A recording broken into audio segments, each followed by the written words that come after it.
It's only 100 feet from the seawall to the edge of where the deposit is.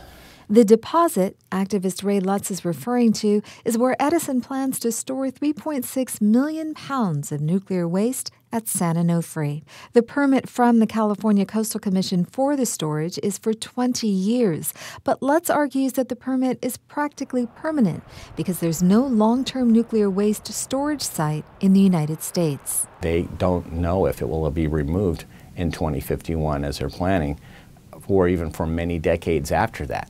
And yet, in March 2015, when the Coastal Commission asked Edison to elaborate on a sea level rise scenario in 2100 at San Onofre, the company said, quote, it does not believe that consideration of impacts beyond 2051 is reasonable or necessary. Even so, Edison still answered the Coastal Commission with a projection 83 years from now, and it's not good.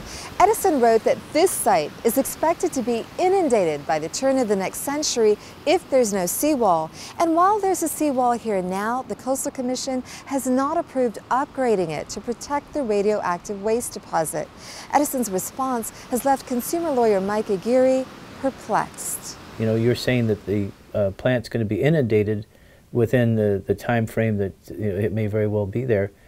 Does that really make a lot of sense? KPBS reached out to Edison, but the company declined to answer questions about why it didn't think it was reasonable or necessary to consider what sea level rise would look like at San Onofre past 2051. The company instead referred questions to the Coastal Commission. So we reached out to the Coastal Commission, but a spokeswoman there did not respond directly to the question about Edison's stance.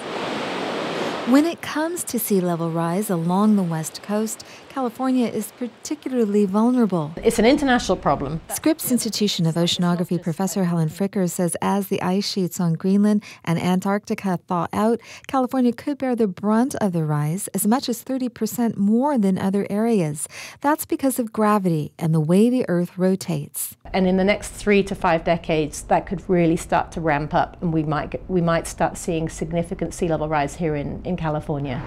How significant, she says, also depends on emissions and global average temperatures. But there are some very, very high estimates on the order of 10 feet or so by 2100.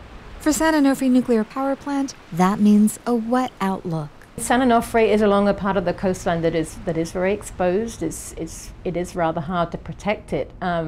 I'm assuming that a very high, like a big king tide event with a big storm surge that would inundate the site would be a problem. And the probability of that happening is going to be rather high. Aguirre says sea level rise alone was enough reason for the Coastal Commission to refuse to give Edison a permit to store nuclear waste at San Onofre. Aguirre has sued to get the permit revoked, and settlement talks are underway to move the toxic material elsewhere.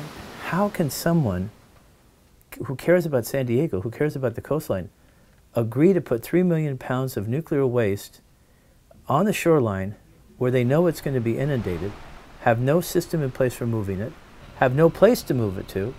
What, it has no concern for the public.